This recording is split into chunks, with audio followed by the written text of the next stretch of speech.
On t'entend très mal. M'entendez bien? Shem ve lachem. C'est le thème ce soir dans les écrits du Rav Kook, Bechavod Rav Shushan. Tov, excuse pour le problème technique, ça arrive dans la vie. L'essentiel, c'est qu'on étudie. Alors, le titre de notre étude, ça s'appelle Lachem ve lachem. Pour Dieu et pour vous. Comme on sait, il y a dans le Talmud une controverse.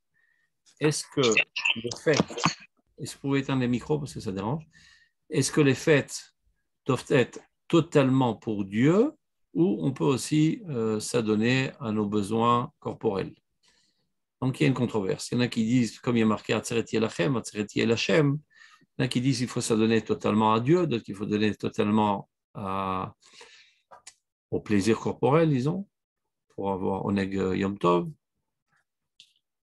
Mais concernant Shavuot, toutes les opinions sont unanimes qu'il faut aussi Lachem, aussi mettre l'accent sur les plaisirs corporels.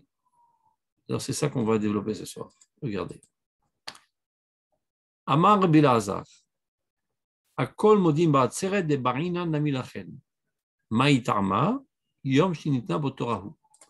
Donc Rabbi Elazar nous enseigne, selon toutes les opinions, à Shavuot, il faut aussi donner l'accent sur lachem, pour vous, c'est-à-dire pour votre profit personnel, corporel.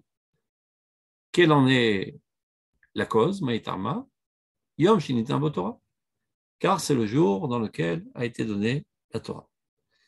Alors évidemment, cette réponse nous paraît un petit peu surprenante parce que ça pourrait être totalement paradoxal. Si c'est le jour dans lequel a été donnée la Torah, on serait attendu à ce que d'Afka, toutes les opinions soient unanimes, qu'à Shavuot, on doit s'adonner totalement à la Torah.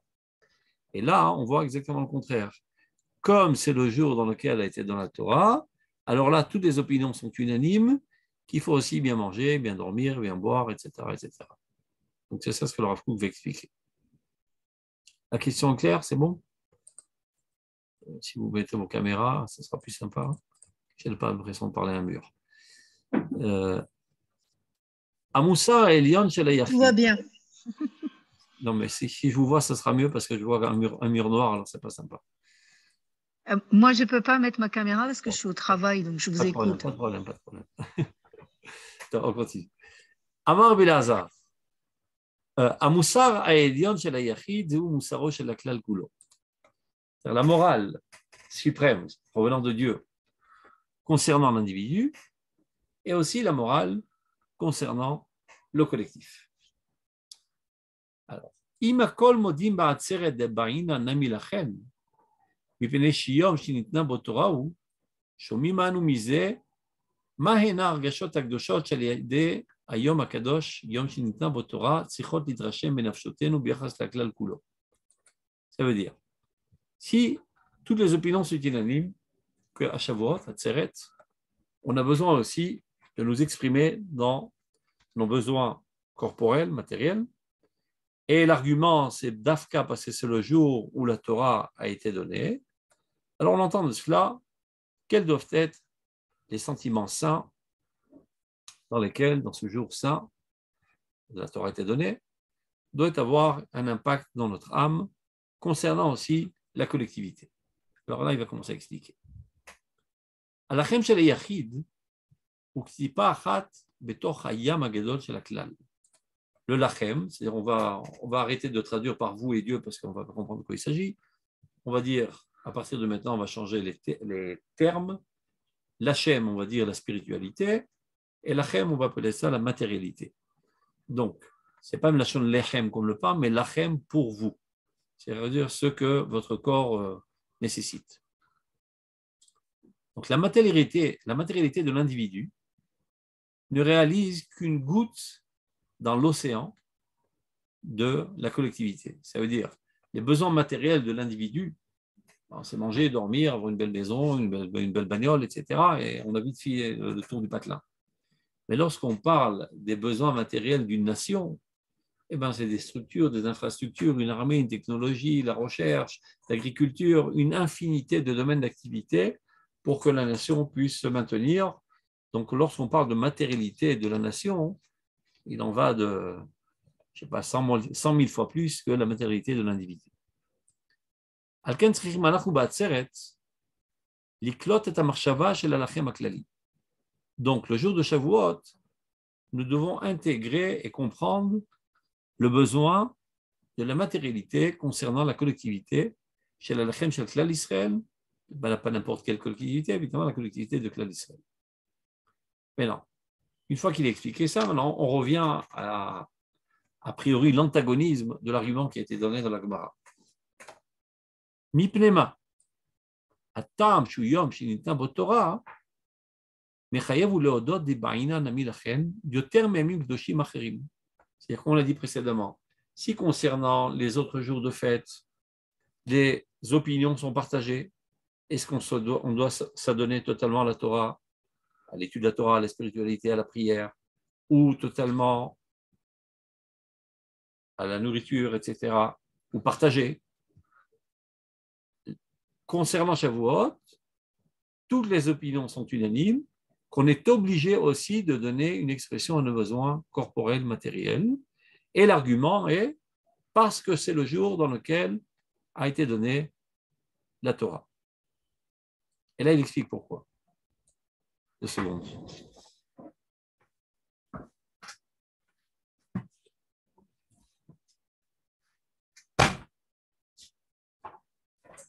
Mi pene. Chez Mina Torah Gdosha Gdola Verechava, grâce à la Torah sainte et grande et large, Torah Hashem Tsur Kalor Lamim, la Torah de Dieu qui a créé tous les mondes et pas seulement un seul monde, comme le pasuk le dit, Beyah Hashem Tsur Lamim, Yah c'est le nom de Dieu, Yudke, qui rappelle Yudke Vavke, avec Yudke, Dieu a créé les mondes, Tsur Olamim, Yisrazal, Yud Olamaba et Olamazé.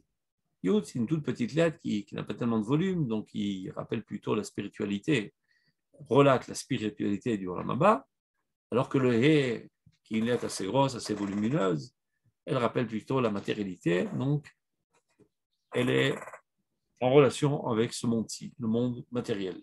Beya Hashem Tsur Olamim. Avec le nom de Yud-Ke, Dieu a créé les mondes. Donc c'est le même Dieu qui crée le monde de la spiritualité avec son Yud et le monde de la matérialité avec son He. Donc de cette grande Torah qui nous vient de Dieu, qui est le créateur des mondes, c'est comme ça que nous savons comment sanctifier la matérialité. Parce que ce n'est pas tellement évident.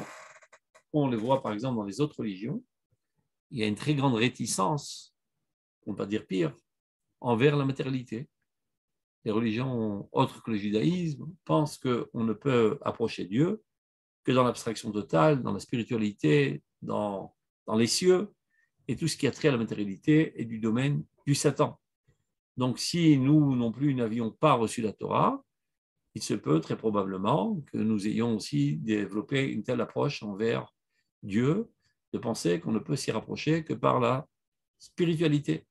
Et c'est la Torah qui nous a enseigné comment avoir une approche normale avec la matérialité, ni d'un côté sombrer dans les addictions de la matérialité, ni d'un autre côté de sombrer dans l'abstinence totale et de développer un écart total envers toute matérialité. Donc la Torah, elle nous a appris le juste milieu, comment composer avec la matérialité et avec cela servir Dieu. Donc à nous, Yodi, Merle Kadesh et Alachem. La Torah nous enseigne comment sanctifier la matérialité. Vers les Avin, et plus encore, comment comprendre chez Gamalachem, Bemet eno lachem. C'est vrai que c'est formulé de cette manière dans le passouk qui est marqué pour vous, mais à vrai dire, ce n'est pas plus pour vous que pour Dieu. Ce n'est pas quelque chose qui est nifdal, qui est écarté. Et là, l'Hachem, ça appartient aussi à Dieu. C'est le même Dieu qui a créé dans ce monde la matérialité et qui a créé la spiritualité. Donc, il en ressort de cela que même le lachem, il n'appartient pas moins à Dieu. Ça veut dire que lorsque tu es en activité matérielle, ce n'est pas que tu prends en récréation de Dieu, tu es totalement en communion avec Dieu, même dans cette activité. Maintenant, l'oulé à Torah shenitna lanu, si ce n'est la Torah qui nous avait été donnée. Imlo haou yoma de kagarim, si ce n'est ce grand jour qui a entraîné le don de la Torah. Aya bemet alachem nifrad malachem. Pirut teomi. Sans aucun doute, nous serions tombés nous aussi dans le piège de toutes les autres nations et on serait créé une scission virtuelle entre la matérialité et la spiritualité et un abîme se serait ouvert entre ces deux activités. Aval ba hayom agadol. Et voilà qu'est arrivé ce grand jour, Shinitna Botora, dans lequel la Torah a été donnée. Et Dieu nous a élevés au-delà de ces différences et de ces scissions virtuelles qui n'ont aucune saisie dans la réalité des choses. Et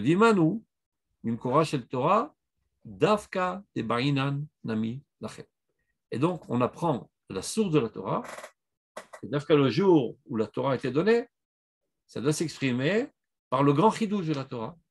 Boré Shamayim Varetz. C'est la nouveauté, la nouvelle que le peuple d'Israël enseigne à l'humanité. Lorsque Melech Shalem rencontre Avraham Avinu, il lui donne le sceptre, il dit à partir de maintenant, c'est toi qui vas gérer le monde. Parce que jusqu'à présent, moi j'étais Kohen Elion, mais j'avais une approche seulement céleste, abstraite de l'existence. Voilà que toi, tu es Koné Shamayim Varetz, tu sers un Dieu à qui les cieux et la terre, et qui est le maître du monde, aussi bien du monde spirituel que du monde matériel. Ça, c'est une nouvelle approche qui est capable de gérer à bon ce monde. Et donc, de la Torah, on a appris cette approche. Donc, le jour où la Torah a été donnée, on doit l'exprimer dans notre comportement, en s'adonnant aussi au plaisir corporel. Donc, ça, c'est concernant l'individu. Mais non. Mais alachem chez la prat. De là, maintenant, on va faire une extrapolation de la matérialité de l'individu vers la matérialité de la nation. Mais alachem chez la prat, anu metzitzim al alachem chez la klal kulo. C'est-à-dire, partant de cette compréhension de l'importance du lachem, c'est-à-dire de la matérialité de l'individu, on peut jeter un regard, observer la matérialité de la collectivité du peuple, alachem shel klal Israël, va'anu malimoto, et lui aussi, il faut apprendre à l'élever. Mais kachimoto, le sanctifier, ou me'ardimoto imakdusha shel alachem, et l'unifier totalement avec la sainteté de tout ce qui a trait au divin spirituel. Ben mechitzot, sans aucune entrave, sans aucun écran entre ces deux dimensions. En mechitzot mavdilot, rak bi'echud hashlim b'shem kol Israël, mais bien au contraire, avec une unification parfaite de Kul Shabechud, de Shridte, de l'idéal divin qui se réalise ici-bas par le peuple d'Israël, de l'idée divine avec l'idée nationale, de la matérialité avec la spiritualité, de la sainteté avec la politique, de toutes les choses qui pourraient paraître contradictoires et antagonistes selon les conceptions chrétiennes, européennes, etc., vient la Torah nous apprendre Shema Yisrael Hashem Elokeinu Hashem Echad, il y a une seule source qui fait tout vivre, et nous nous écartons total de l'impureté puante provenant de l'Église qui prétend qu'il y a en fait deux autorités dans ce monde. Il y a d'un côté Dieu, d'un côté Satan. Faites bien attention qu'ils n'appellent pas ça le Satan, mais Satan. Il y a une différence catégorique en disant le Satan ou Satan. Quand il dit le Satan, ça décrit une profession, un comportement, comme le nageur, le danseur, Aragdan, Asachian. Mais quand tu dis Satan, c'est comme si tu disais Jean-Pierre, Claude, Yitzhak. C'est un nom propre. Donc il s'agit d'une entité. Comme si que véritablement, il y avait une entité indépendante qui lui aussi aurait une emprise sur ce monde et que constamment il y a une concurrence entre Dieu et Satan et chacun essaie de tirer ses clients vers lui. C'est une approche évidemment d'Avodah Zarah, de dualisme. Le peuple d'Israël n'arrête de proclamer, voilà déjà 3000 ans, Shema Israël, Hashem Elokeinu, Hashem Echad, Mi Biladi, En Elohim. Il n'y a rien d'autre à part moi, Shem, Hashamayim, Uvaret. Il y a des milliers de psukim qui viennent forger ça dans notre conscience, qu'il y a une seule source qui fait vivre tout, Vatamerchi et Akol, c'est lui qui fait tout vivre. Et donc, toute cette approche-là de séparation entre la matérialité et la spiritualité, entre la religion et l'État, ça vient directement de l'école puante de l'Église, et on doit s'en écarter comme de la peste. Tov.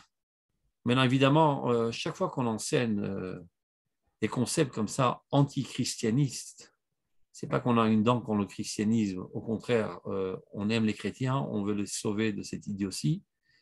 Et à vrai dire, les écrits du Rav Kook ne sont pas tournés vers le monde chrétien, mais vers les juifs. Et les juifs, ayant vagabondé pendant 2 millénaires en Europe, ont tous été imbibés de ces conceptions idiotes et puantes et désastreuses.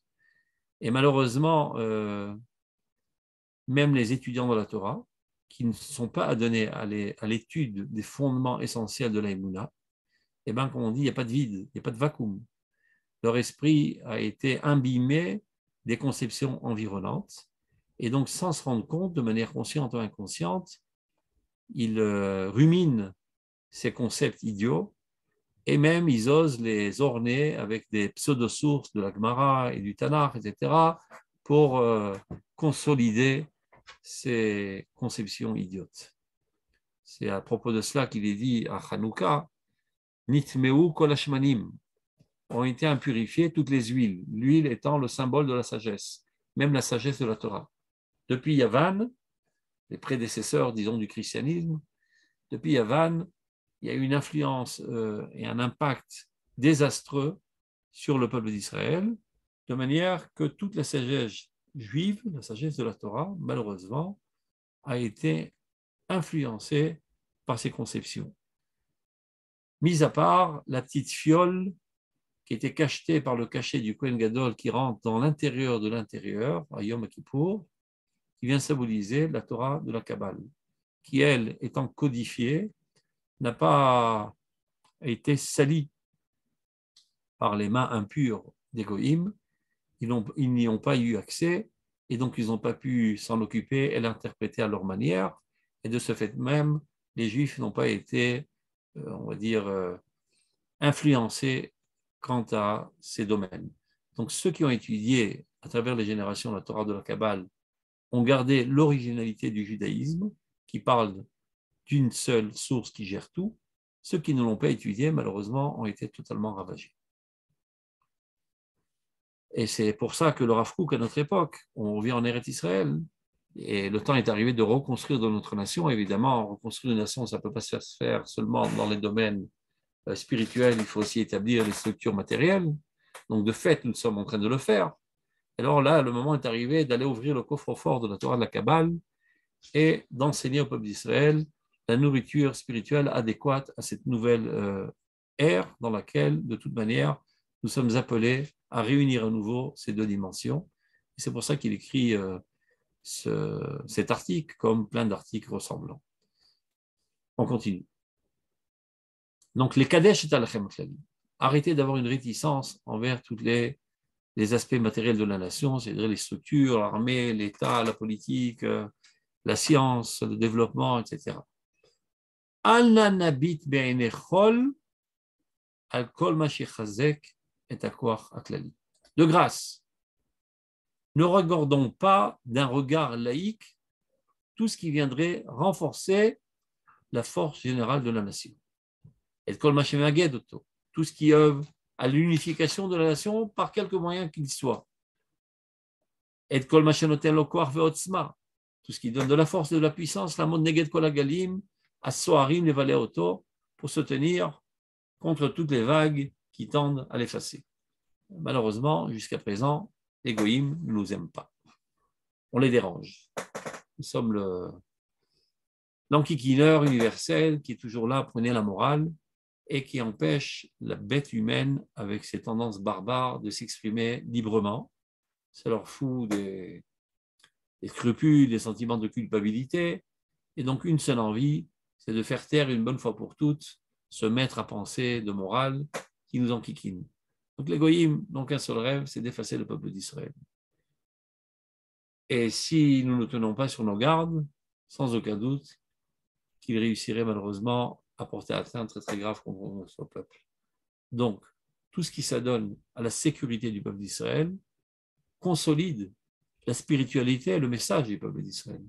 Donc arrêtez d'avoir une approche laïque envers les soldats, envers l'armée, envers la technologie.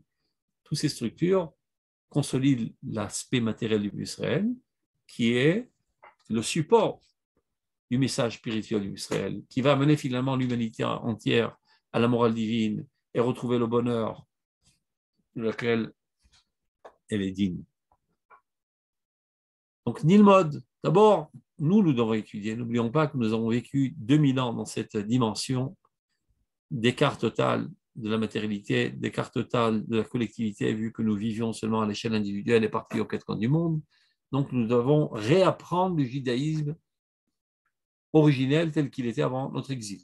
Une fois que nous aurions compris, Benelamed, nous enseignons. Chez Brocha Ilanu Kol Yad Amoshita Ezra Utkuma l'Israël. Béni soit toute main qui est tendue pour venir en aide à la renaissance du peuple d'Israël. Bekol Makom Bekol Matzav. De tout endroit, de toute situation, sans vérifier la grandeur des titziot et la longueur de la barbe. Tout juif qui vient contribuer au renforcement de la nation, bienvenue, on l'embrasse, on le bénit, on lui tend la main avec amour. Kol mif'al amechayet alachem shel haouma. Toute entreprise qui vient réconforter, renforcer la matérialité de la nation, ashvura vadevouya, qui est totalement brisée, qui est totalement douloureuse, après 2000 ans d'exil, de pogrom, de poursuites, etc. Chez Dam Shotet Mikol Avarea, de laquelle le sang gicle de tous ses membres, Amefuragim, qui sont totalement démantelés, Vatsmotea Mefutsachot, et de ses os brisés. Donc, Nagdimna Achim et Birkat Shalom.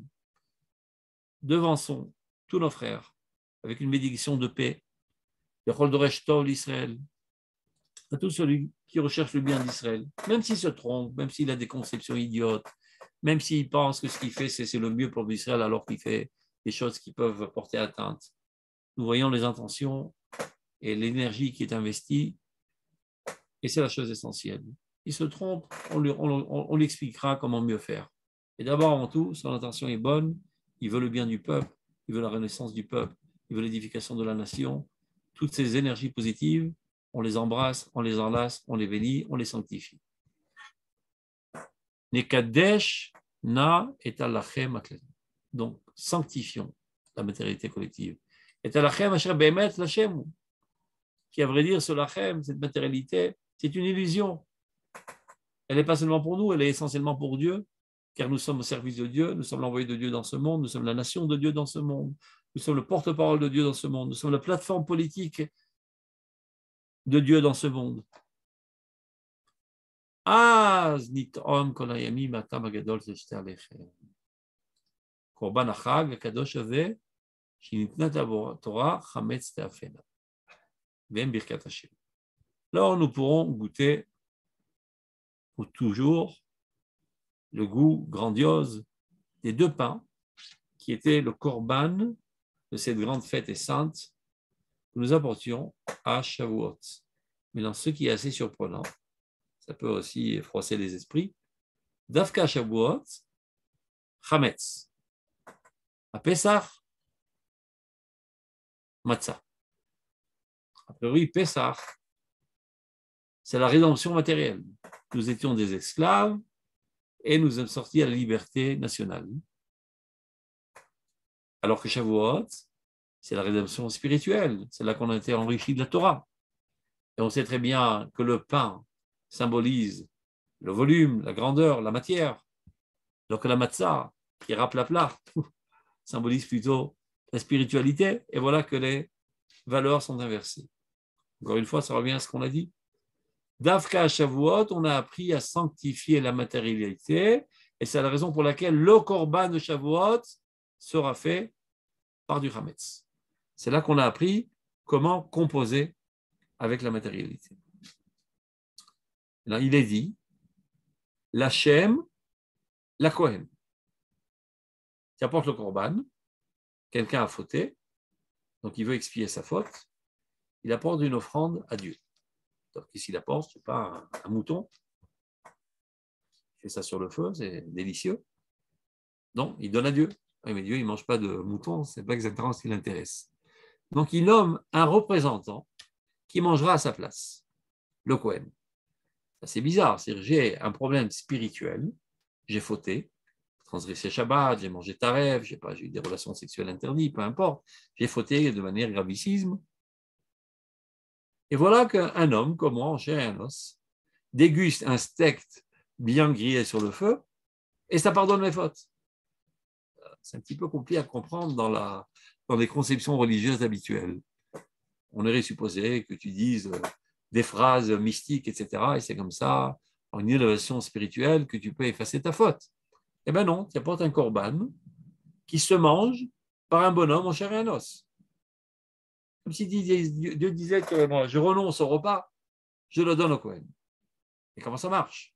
Ben, c'est clair comment ça marche, on l'a expliqué. Le rôle essentiel de la tribu des Kohanim et des Lévi'im, Yoru mishpatecha li Yaakov et Toratra li Israël, c'est d'enseigner la Torah au peuple d'Israël. Il n'était pas tout le temps au Beth Amikdash, c'était des milouïm, il venait une semaine par an, et le reste du temps, qu'est-ce qu'il faisait? Ben, il se promenait dans tout le pays, ils enseignaient la Torah pour maintenir constamment le niveau de spiritualité de la nation à un niveau haut. Car les pauvres juifs qui se donnent journalièrement à l'agriculture, etc., à force de planter des patates, finalement, on risque d'avoir une tête de patate. Et donc, on sombre dans la matérialité et on oublie les grands idéaux et la grande vocation de la nation. Et donc, on pourrait rater finalement notre vocation nationale universelle. Donc, pour ne pas que ça arrive, Dieu a construit une stratégie de combat extraordinaire. Tous les tribus s'adonnent au développement matériel essentiellement. Ils étudient aussi la Torah, mais essentiellement au développement matériel de la nation pour construire un support matériel solide. Et on met de côté une seule tribu qui, elle, est exemptée de toute activité matérielle pour pouvoir s'adonner totalement en spiritualité et être expert en la matière et de développer tout un cadre d'enseignants extraordinaires qui puissent se propager dans la nation et comme ça élever constamment le niveau de la nation. Et là aussi, il y a encore une stratégie brillante d'Akadosh Baruch Hu, parce qu'on sait très bien quelqu'un qui s'adonne à l'étude de la Torah constamment, il risquerait, pour le moins qu'on puisse dire, de s'isoler dans sa tour d'ivoire et de ne pas tellement avoir envie d'aller rencontrer des basses gens qui ne traitent que de choses matérielles. C'est une maladie connue dans les gens qui s'adonnent trop souvent à la spiritualité. Qu'est-ce qu'a fait notre cher bon Dieu? Il a fait en sorte qu'il n'ait pas de quoi manger. Midi tapante, ça commence à gratouiller dans l'estomac, ils ont faim, ces grands tzadikim qui disent la Torah. Donc ils sont obligés d'aller récolter de quoi manger. Et comme ça, ils viennent à la rencontre des paysans dans les champs. Ils arrivent dans les champs. Et l'agriculteur qui le voit arriver à l'horizon, voilà un juif tout de blanc vêti, qui a une allure d'ange. Déjà, rien que de le voyant de loin, il se souvient des expériences esthétiques, spirituelles qu'il a vécues au Beth Amikdash. Déjà, il s'élève. Il se rappelle les Shloshet HaRegalim, les 3 fêtes dans lesquelles il montait au Beth Amikdash. Voilà, ces gentils bonhommes qui étaient là-bas, qui nous enthousiasmaient, les Lévi'im qui chantaient de la musique, et nous étions dans un extase divin. Rien que de le voir arriver à l'horizon, déjà, il commence à s'élever. Dès que le Kohen se rapproche, il ne lui jette pas 3 épis, il lui dit « prends ton pain et va-t'en ». Ce n'est pas poli. Il le fait entrer au salon, on boit un café ensemble et on discute. Et si des gens discutent, je suppose qu'il ne va pas lui donner un shiur d'agronomie, mais le contraire, le Kohen enseigne la Torah, les bonnes manières, la morale, l'idéal, etc. Et c'est comme ça que de manière quotidienne et continue, les Kohanim se propagent dans la nation et élèvent le niveau de spiritualité de la nation. Donc il y a une organisation nationale, un partage des corvées, si on peut dire ainsi. La grosse masse, et parce que c'est le plus volumineux, ça donne à la matérialité essentiellement, et une petite élite, ça donne à la spiritualité. Donc, lorsque tu donnes à manger au Kohen, en fait, tu contribues à la propagation de la spiritualité dans le monde. Donc, c'est Kulo Lachem. Ne crois pas que tu viens juste satisfaire le palais d'un homme qui va prendre plaisir à se délecter à manger ton steak. Tu mets de l'essence dans la divulgation de la Torah dans le peuple d'Israël et de par là même dans l'humanité entière. Donc, lorsque tu apportes le korban, tu réélèves le niveau de spiritualité dans le monde et donc ça contrebalance la faute que tu as faite et c'est comme ça que ça pardonne. L'Hachem, la Kohen. dit la Gemara, Kenaam Hashem, Venatanan la Kohen. Quand tu donnes un korban, Dieu l'a acquis, ce korban, et il a le droit de le donner au Kohen. Il comprend que le Kohen, il continue exactement son œuvre éducative dans le peuple d'Israël. Donc ça, c'est l'échelle, on va dire, intérieure du peuple d'Israël. Il y a les tribus, et la tribu cœur, qui est la tribu des Kohanim et des Lévim. Et donc, quand on parle au niveau de l'organisme universel, il y a toutes les nations, en parallélisme avec les tribus, et il y a une nation qui est la tribu des Kohanim, c'est le peuple d'Israël. Le peuple d'Israël est le prêtre et la tribu des prêtres de l'humanité entière. Mamlechet Kohanim vegoy kadosh. Vous serez pour moi une nation de prêtres pour l'humanité et un peuple saint qui vient élever l'humanité entière. Donc, le parallélisme est clair. Kenaan kone shamayim va'aretz, venetanan le mamlechet hakohanim vegoy kadosh. Dieu, qui lui a créé le monde et la terre, évidemment, a la propriété de tous les biens matériels de ce monde, et décide de les donner au peuple d'Israël pour renforcer ses supports matériels pour qu'ils puissent agir au mieux et avoir une influence optimale sur l'humanité. Car, pauvre, comme on dit Shlomo HaMelech, Chochmat HaMisken, Bezouya, la sagesse du pauvre malheureux est dédaignable et méprisable. C'est-à-dire un message de morale qui est dit par un pauvre peuple insignifiant et nul ne risque pas d'avoir une grande influence sur l'humanité. Pour que notre message puisse être audible, accepté et intégré chez la nation, il doit être dit par une nation forte, par une puissance économique, une puissance militaire. Alors on nous prend au sérieux. Et on comprend que lorsqu'on demande de mettre les armes à terre, ce n'est pas par faiblesse parce qu'on se tient à faire la queue à Auschwitz et donc on n'a pas le choix que de demander pitié de mettre les armes à terre. Mais non, on a des armes, on a une armée puissante et on ne s'en sert pas pour opprimer les faibles, mais pour établir la justice dans le monde. Et donc lorsqu'on demande de mettre les armes à terre, ça découle d'une tendance de justice et non pas une tendance de faiblesse. Alors notre message a de fortes chances d'être intégré par les nations. Donc, Akadosh Baruch Hu, connaissant la mentalité de l'humanité, il doit faire en sorte qu'on développe très fortement la matérialité du peuple d'Israël pour qu'il puisse avoir une influence concrète, réelle au niveau de la morale universelle. Donc, lorsque tu renforces la matérialité de l'État d'Israël, tu donnes ça à Dieu. Ce n'est pas pour que les Juifs aient un confort. Alors tu pourrais dire, oh, ce n'est pas tellement les Shem Shamaim, ce n'est pas tellement Kodesh, c'est du laïque, etc. Non. Quand tu renforces les structures nationales de l'État d'Israël, tu consolides la plateforme politique unique qui sera capable d'amener l'humanité à adopter, à adhérer au message divin. Donc, Kenaan connaît Shamayim Varetz, toute la matérialité. Venetana le mamlechet hakohanim vegoy kadosh, elle a donné à cette on va dire, souveraineté, cette royauté de Kohanim et ce peuple saint. Le'at'im al yadam pour que toutes les créatures de l'univers puissent eux aussi goûter à ce goût extraordinaire de la proximité de Dieu, de la Torah, de la morale, de la justice, de la droiture, et que ceci ne reste pas seulement le seul patrimoine du peuple d'Israël. Taramosh el-Hagan, le goût du Gan Eden, Asher Hashem be'Eden mikedem, que Dieu avait déjà ensemencé dans le paradis, bien avant qu'il eût créé le monde. Et ce Gan Eden, Dieu l'a donné à l'homme pour qu'il la travaille et pour qu'il la préserve. C'est-à-dire Dieu a donné toutes sortes de potentialités, il faut les mettre à l'œuvre et il faut se préserver aussi de porter atteinte à ce monde, aussi bien du point de vue matériel que du point de vue spirituel. Car quelqu'un qui jette des saletés dans la nature, ça crée toutes sortes de catastrophes.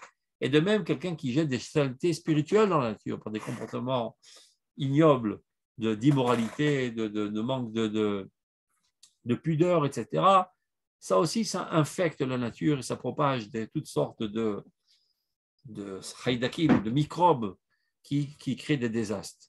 Donc Dieu nous a donné un monde extraordinaire, un Gan Eden. Il a donné à l'homme, à Adam Arishon, de le conserver, de le préserver et de le développer. pour l'instant, la continuité ultime de cet homme qui s'appelle Adam Rishon, c'est le peuple d'Israël. Atem kruim Adam. Amarti Adam Atem. Atem kruim Adam.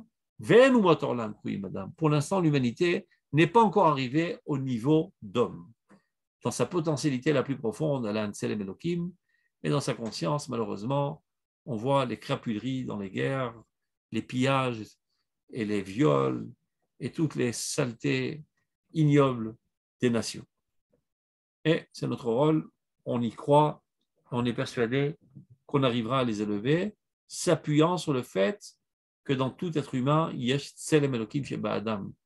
Et nous sommes tellement amoureux de cette vocation de drainer l'humanité à cela, qu'on est prêt à tout pour cela, même quitte à perdre notre vie à travers toutes les générations. Lorsqu'on nous a posé l'ultimatum ou d'arrêter d'adhérer à Dieu ou de mourir, eh ben on a opté pour mourir, sachant qu'en mourant pour le Kiddush Hashem, nous avions eu un impact d'amélioration morale de l'humanité. Donc à quoi bon continuer à vivre dans un corps si nous ne remplissons pas notre vocation? Donc nous sommes tellement amoureux de la finalité morale de l'humanité que nous aimons cette finalité morale même plus que notre propre vie, bien que ce soit un instinct gravé dans l'être, l'amour de sa vie. Chez nous, l'instinct de l'amour, de la finalité morale de l'existence entière est 10 fois plus fort ou 100 fois plus fort même que l'instinct le plus élémentaire de l'amour de sa propre vie. Et c'est la raison pour laquelle, à travers toutes les générations, chaque fois qu'on s'est trouvé dans cette situation, la quasi-totalité des Juifs, on ne va dire tous, ont opté pour Kiddush Hashem, de mourir pour la sanctification du nom de Dieu, sachant que cet événement tragique ou traumatique, ou peu importe, aurait eu un impact éducatif sur ceux qui resteraient vivants, et ceci aurait continué l'œuvre éducative du peuple d'Israël. Donc, à l'idée Ashpa'a Kdosha Zot, Anovat Mimekor Maim Chaim, grâce à cette influence sainte, qui provient de la source de l'eau vive de la Torah, mais Be'era Shel Torah, du puits de la Torah. Neda Anachnu. Alors nous saurons, Viedu Kol HaMushpa'im Al Yadenu. C'est-à-dire d'abord que nous on le comprenne. Parce que comme j'ai dit précédemment, malheureusement, jusqu'à présent, la quasi-totalité des Juifs, y compris les rabbins, sont tous imbibés de cette pensée infecte de créer une scission virtuelle entre la matérialité et la spiritualité. Bien qu'ils ne le disent pas toujours, ils ne le ressentent pas toujours, mais c'est une pensée dans le background constant dans leur crâne. Ils ressentent une réticence, pour ne pas dire une haine même, envers la matérialité. Évidemment qu'ils vivent un dédoublement de personnalité. Je vais vous donner une image pour comprendre de quoi je parle. Supposons que, je sais pas, vous faites un voyage organisé, et pour ne pas trop s'ennuyer, on apporte un conférencier, et voilà qu'on est à la veille de Shabbat, 1 heure avant l'entrée de Shabbat. On apporte un conférencier, un rabbin. Alors donnez votre conférence, monsieur le rabbin. Pas besoin d'écouter, on peut s'endormir au milieu, à la fin et au début, on sait exactement ce qu'il va dire. Rochnius, Rochnius, Rochnius. Spiritualité, spiritualité, spiritualité. Abat la matérialité, abat la matérialité, abat la matérialité. Écartons-nous de la matérialité. C'est la glissade qui va nous faire tomber au guide. C'est son message essentiel. Top. Il a terminé sa conférence. On entend la sonnerie de Shabbat. Il va faire Mincha Yarvit. Il retourne à la maison. Une nappe sur la table. Et un repas gastronomique avec du poulet, du poisson et des gâteaux et des bonbons et des fruits et des quantités énormes de nourriture. Il dit, monsieur le rabbin, il y a 1 heure, vous prenez l'abstinence totale et que la matérialité, c'est quelque chose de grossier, de sale. Et que faites-vous? Vous êtes en contradiction flagrante. Ah non, ça c'est marqué dans le Shulchan Aruch. Il y a marqué dans le Shulchan Aruch, on est que Shabbat. Il faut avoir un plaisir, Shabbat. Alors, je vous pose la question, mais qui l'a écrit ce Shulchan Aruch? C'est un rabbin ou un chrétien ou un arabe? C'est Rabbi Yosef Karo. Donc si l'halakha te dit que le jour le plus saint, le Shabbat, qui est encore plus saint que Yom Kippour, ça doit s'exprimer d'Afka par la consommation de la matérialité. Ça veut bien dire quelque chose. L'halakha, c'est l'expression dans le langage du corps, de la philosophie du peuple d'Israël, de la conception du peuple d'Israël. Donc tu te rends bien compte que tu vis dans une contradiction interne. D'un côté, tu prônes le christianisme, et d'un autre côté, Baruch Hashem, comme tu es quelqu'un de religieux, tu te comportes avec précision comme le judaïsme. Donc tu souffres d'un dédoublement de personnalité et d'un conflit interne. Tu ne sais pas comment t'expliquer, parce que malheureusement, ta cervelle a été ravagée par le christianisme. Eh bien, on la connaît la solution. Arrête de fainéantiser, ouvre les livres de Emouna et rafraîchis-toi la mémoire et réétudie quelle était la véritable Torah avant notre sortie en exil, lapsus révélateur. Et là, tu retrouveras ta santé et ta paisibilité interne et tu arrêteras toutes ces guerres intestines.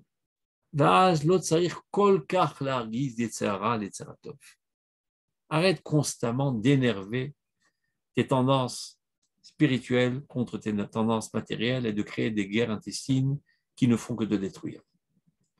Donc, une fois que nous, on aura accompli cela, à la lumière de cette Torah géante que nous sommes en train d'étudier maintenant, qui provient directement de la Kabbale et qui est adoptée dans un langage adéquat à notre génération, alors nous pourrons expliquer aux nations entières comment se rapprocher de Dieu avec plaisir, sans amertume, sans considérer Dieu comme un être redoutable qui nous cherche noise, donc on doit constamment lui offrir des offrandes pour ne pas éveiller le courroux des dieux. Alors, pour ne pas l'éveiller le courroux, on lui donne des offrandes, et quand la marbère est Mishoubar, des fois on égorge notre office pour calmer son courroux, pourvu que le ciel ne tombe pas sur la tête. Tout ça, ce sont des rituels puants qui nous sont venus de l'idolâtrie et plus tard après du christianisme et qui malheureusement ont pénétré la conscience des juifs et y compris des rabbins. De tout ça, nous devons nous nettoyer, nous dégager et retourner à notre pureté première, originelle, l'amour de la vie, manger de plein poumon et de tout palais les bontés de ce monde que Dieu nous a donné. Évidemment, à juste mesure, de manière que cela construise le corps, construise notre psychisme et ne développe pas des addictions. Ça, c'est la Torah qui nous apprend. Mais pas inventer toutes sortes de théories idiotes qui viennent que détruire la Torah, détruire le peuple d'Israël et qui réalisent en fait des mechablim, des terroristes qui viennent casser la renaissance du peuple d'Israël et empêcher finalement le dévoilement de Dieu ultime qui va amener l'humanité entière à la connaissance de Dieu. Rav, on peut vous poser une question? Bien sûr, évidemment. Laisse-moi juste terminer, comme ça on est sûr de terminer et que Yohan ne me frappe pas. Et après, je te laisserai parler.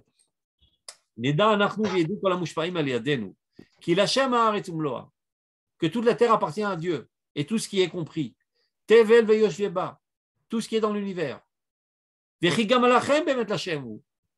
ce qui peut nous paraître matérialité appartient à Dieu. Ce n'est qu'alors que sera concrétisée la prophétie. Dieu prendra en pitié, en miséricorde Sion. Il réconfortera, il reconstruira, il prendra pitié de toutes ces ruines, il reconstruira les ruines d'Israël. Tout ce qui était désertique va reconstruire, va refleurir comme un paradis. Comment qu'on va reconstruire si on a eu la spiritualité, la matérialité? Comment qu'on va sécher les marécages si on a eu la matérialité? Comment qu'on va creuser des puits et des sources si on a eu la matérialité? Tant qu'on a ces idées idiotes dans la tête, on ne pourra jamais concrétiser les prophéties de nos prophètes qui disent que Sion va être reconstruite. Donc imaginez que ceux qui avaient édifié l'État d'Israël auraient été des gens construits de cette manière tordue. L'État d'Israël aurait eu l'air d'un Shtibler. À quoi bon instituer un système médical? S'il y a des malades, on va faire Ptichateral, on fera Mishiberach. À quoi bon édifier une armée? Si les Arabes nous cherchent en noise, on priera Dieu, il leur enverra des catapultes de feu sur la tête. Et on aurait compté sur le miracle, et le miracle ne vient pas, et rien n'aurait été reconstruit. Donc, il y avait deux possibilités. Pour faire tchouva, déjà, il y a 200 ou 300 ans, commencer à réétudier la Emouna. Alors, tous les Juifs auraient été aptes à construire le pays comme il aurait fallu, vu qu'on ne l'a pas fait. et que c'est un besoin divin imminent d'amener l'humanité à la connaissance de Dieu, Dieu sait travailler. Il envoie des gens qui sont totalement athées, qui sont écartés de toute pensée religieuse, qui est une catastrophe en tant que telle, mais qui ont un autre aspect dans leur personnalité qui est sain et saïenne, qui comprennent que les choses ne font pas d'elles-mêmes, que ton sort dépend de l'énergie que tu investis, et que si tu veux te protéger, tu dois faire une armée, si tu veux te protéger d'épidémies, il faut faire des vaccins, et ainsi de suite. Des gens normalement conçus, et qui construisent un état normal, avec pas mal de défects, évidemment, comme ils ne sont pas religieux, il y a pas mal d'impuretés qui enveloppent cet état normal. Pas grave, Dieu sait y faire. D'abord que les gens de cet ordre construisent les structures de manière solide et forte, viendront plus tard, ça prendra environ 100 ans, des gens qui auront été imbibés de cette grande Torah, mettront aussi les mains à la pâte et petit à petit purifieront les structures de toutes les infections de non-religiosité et d'impureté qui ont été faites par les bâtisseurs premiers. Donc, quand on comprendra ça, il dit le Rav, Yedou, As Razon Nevoa, sera concrétisée la prophétie Kitzion Nechem Chorotea Vesemit Barak Eden Varvata Kigan Hashem, tous les déserts seront comme un paradis, ça sonne les Simcha, alors il y aura la joie et l'allégresse, Imatseba, tout sera en tout, Toda Vekol Zimra, Bimira Bienvenu, Amen, très prochainement, Amen. Vas-y, et pose ta question. Peut-être le manque d'équilibre entre le spirituel et le matériel que vous parlez provient de 2000 ans de galoute. Sans aucun doute, pas peut-être. Et malheureusement, Shivat Zion, elle est en Khadasha Gamre. Patience. On peut comprendre, si tu veux la métaphore, supposons qu'un petit bébé est né dans une tzinoc, comment on dit un tzinoc en français Comment on dit un tzinoc C'est quoi en prison, dans une cellule. Un cachot. Dans un cachot. Il était en Russie, il est né là-bas. Parce que son père était là-bas, et je ne sais pas comment il a permis d'avoir un enfant, il est né là-bas. Donc dès qu'il a ouvert les yeux, la seule chose qu'il a vue, voilà, c'est ça son monde. 1 mètre sur 2 mètres, avec un petit seau pour faire ses besoins, une petite étagère pour mettre sa brosse à dents, et un petit trou duquel il reçoit de la lumière. C'est ça son monde. Il ne connaît rien d'autre. Voilà qu'un beau jour, quelqu'un rentre, fout un coup de pied dans la porte, balance tout, il dit « Mais tu me détruis mon monde !» Je te sors la liberté. Mais il est tellement amouraché de cette situation. Ça fait 2000 ans qu'il vit dans cela. Il ne peut même pas concevoir qu'il y a un autre monde. Qu'avant ça, on était en liberté, nous étions des hommes libres sur notre terre, avec notre fierté nationale, avec notre influence universelle. On a été en exil. Et on a été réduit à la dimension individuelle de survie quotidienne. Et donc, Dieu a fait en sorte de nous adopter une Torah adéquate à cette situation catastrophique. Ça s'appelle Shiura Shel Torah. Les résidus de la Torah pour She'irit Israël, pour les résidus du peuple d'Israël. Tous ces concepts sont développés de manière très, très profonde et très large dans un article très, très important qui est écrit dans Oroth qui s'appelle Les Mahalach Haïdeot d'Israël, dans laquelle il traite de l'idée divine, l'idée nationale et l'idée religieuse. Grosso modo, je dis ça en 2 lignes avant que Johan m'arrête. Moi, j'ai une question rapide. Attendez d'abord. L'idée divine, c'est la volonté de Dieu, ce que Dieu attend de ce monde. Un monde parfait, extraordinaire, sans guerre, sans maladie, sans rien, tout le monde s'aime et il n'y a plus des gens qui s'escarmouchent les uns les autres. Pour ce faire, il faut un moteur qui fait avancer ce projet. C'est la nation d'Israël, c'est la tendance nationale. Ils sont censés vivre en harmonie totale. Au début de l'histoire, c'était une seule personne, Moshe Rabbeinu, qui était lui le roi et qui était lui le prophète, et au centre de la nation, le roi El-Moed. C'était bien clair quelle est notre vocation, quel est notre rôle dans ce monde. On commence à établir nos nations, c'est vrai qu'on n'a pas de terre encore, on est en route vers notre terre, mais tout est clair. On arrive en Israël, on s'embrouille parce qu'on s'adonne maintenant à la construction des structures, donc on oublie la spiritualité, et on chute. Vient Shlomo Ameler, réélève la situation, et lui encore est quelqu'un d'une puissance économique, militaire extraordinaire, et aussi un navi, un prophète, quelqu'un de très grand, un grand sadique, qui est capable lui-même d'être le Messie. Et il entreprend déjà le processus du messianisme, il lie des relations diplomatiques avec toutes les nations pour commencer l'influence universelle et concrétiser le projet divin qui est Haïda Elokit. Ouais, mais ça n'a pas tenu longtemps. Il y a eu la scission après lui, et deux royaumes, après les guerres des Juifs contre les Juifs, on a dégringolé. Et les Juifs eux-mêmes ont pourri sous les influences des habitants régionaux. Et donc, les grands messages de Shlomo Ameler sont très, très intéressants, mais les individus ne les ont pas, on va dire, incorporés, et ils se sont adonnés à toutes les saletés de Giloriot, Shirdurim, Avodazara, etc. Chachamim, voyant la situation, ils disent, on arrête tout, mettons de côté les grands idéaux nationaux et universels, adonnons-nous seulement à la perfection de l'individu. C'est super qu'il y ait un très beau moteur, mais tous les boulons et tous les vis sont rouillés. Maintenant, il faut perfectionner les individus. Donc, ils disent au prophète, vous avez arrêté votre coup, mettez-vous de côté. Les grands discours enthousiasmants, des grands idéaux, c'est très très bien, mais ça ne suffit pas. Il faut donner des directives très détaillées à tous les individus, comment améliorer leur personnalité au niveau de la halakha, au niveau des midot, etc. Et donc, des tonnes de associés avec la Torah, Takanot, Vexerot, etc., etc. Et on oublie totalement l'Aïda Elokit, l'Aïda Léomite. La Mishnah, c'est Tzimtzum. C'est Tzimtzum. Et vous voyez la Mishnah en tant que Tzimtzum du point de vue. c'est Tzimtzum. À Mishnah, c'est Tzimtzum. C'est Tzimtzum Tov. C'est Tzimtzum incontournable, comme Livdok et Tachamet Leoraner. Dans les interstices de la personnalité individuelle, on ne peut pas rentrer avec un rayon de soleil, il faut une petite lumière. Et donc, et ça, c'est une stratégie divine, c'est-à-dire la Ida Elokit elle-même est capable de comprendre qu'elle n'est pas à même d'enthousiasmer les individus, elle est obligée de chuter au niveau de l'individu et de lui donner un message individuel. Alors pourquoi le mot Chilouné a été introduit dans l'État d'Israël, puisque ça vient en contradiction? Évidemment, c'est une ligne aussi sans pareil qu'il faut écarter de notre langage. Il n'y a pas de Chiloni dans le peuple d'Israël. Chiloni, ça veut dire étranger. Le Chol, vous avez ça dans Chol, c'est la chambre Chalout. D'abord, chez Alaf Chal.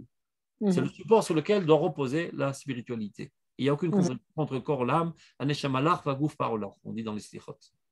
C'est clair. Maintenant, on en arrive à l'idée d'atit, l'idée religieuse. Et c'est elle qui nous gère pendant 2000 ans. Maintenant, comment faire pour entretenir les Juifs? Parce que quand il y avait un enthousiasme national extraordinaire, on va à la délivrance de l'humanité entière, on a les poumons bien gonflés d'idéal, donc chaque individu aussi est motivé. Tout ça est mort. Stratégie ingénieuse de Chachamim. On commence à parler de la vie de l'au-delà. Après ta mort, il y a une autre vie. Donc, comporte-toi bien ici pour que là-bas, tu recevras des gaufrettes et des bonbons. Et ça me motive. C'est vrai que c'est très petit, c'est mesquin, mais c'est mieux que rien. Sans quoi, tous les Juifs vont disparaître parce que de manière normale, si tu disperses, disons, les Français dans l'Europe entière ou dans le monde entier, après 10, 20 ans, 100 ans, ils vont disparaître. Selon les lois de la nature, le peuple d'Israël aurait été totalement assimilé. Une stratégie pour les entretenir, ces petites cellules. Je reprends toujours le même machal. Il y avait un corps bien vivant avec une grande âme. L'âme est partie, il est mort. Et on a effrité son corps en petites particules, en petites cellules, et on les a éparpillés aux quatre coins du monde. C'est ça l'exil.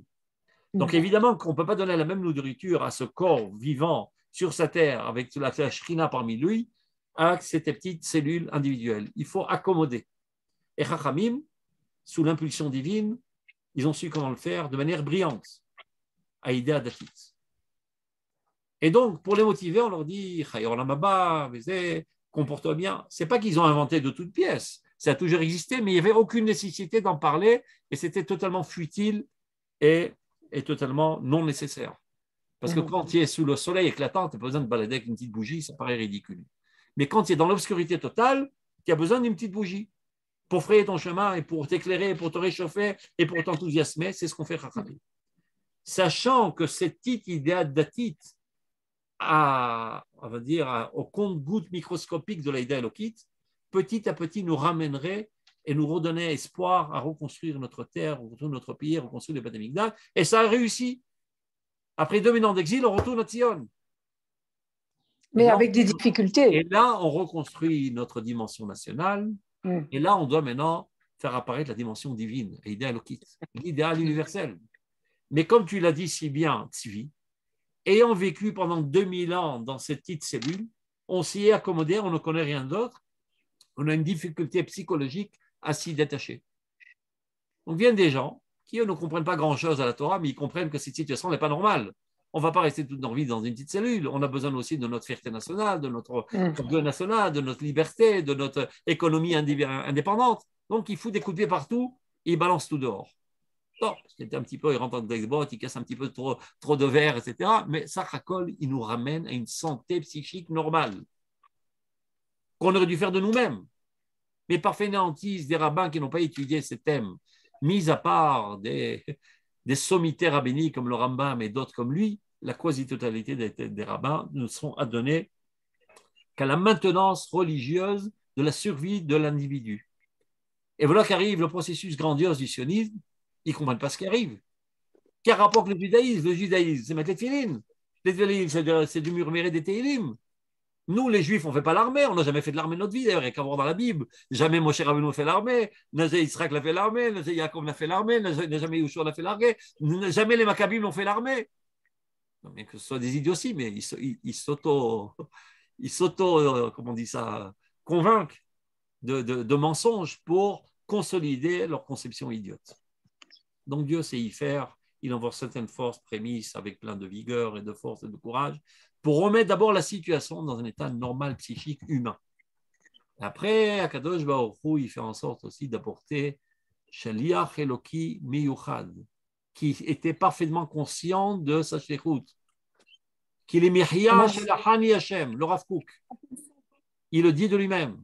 Je sais parfaitement que Dieu m'a envoyé dans cette génération pour cela, pour être l'architecte de la renaissance nationale du peuple d'Israël, et que finalement, la idée élokite repose sur l'idée élomite. Parce que construire une idée élomite sans idée élokite, ça ne mène à rien. On va retomber à ce qu'on était à l'époque de Shlomo HaMelech. On a une organisation nationale, un pays très très fort, mais on ne s'en fout plus du message divin, de la révolution divine de ce monde. Donc il faut urgemment, dit le Rav Kook, la sok be'achia shel atria. Comment on dit achia en français? Achia, c'est la réanimation de notre renaissance nationale. On a commencé sur une bonne poussée et vite fait fondé sur des conceptions chiloniyot, comme vous dites, c'est-à-dire laïques, sans comprendre exactement ce qui est en train de se faire, elle commence à s'essouffler. La résurrection nationale, le sionisme laïque s'essouffle, n'a plus de force, n'a plus de motivation. Donc avant qu'il ne meure, Dieu a précédé Refoua Lamaka et a injecté ces 100 dernières années le Rav Kook avec tout son enseignement qui vient nous rafraîchir la mémoire de ce qu'était le peuple d'Israël avant son exil et quelle est sa vocation nationale et universelle et remonter la Torah à ce qu'elle doit être, à ce qu'elle était. Et donc, ce genre de texte, on le retrouve énormément dans le Rav Kook, c'est un parmi tant d'autres. J'espère que le message a été compris et on a dépassé un petit peu mes excuses. Très bien. Mais il est percutant. Voilà. À Shavuot, pensez à ça et pas seulement.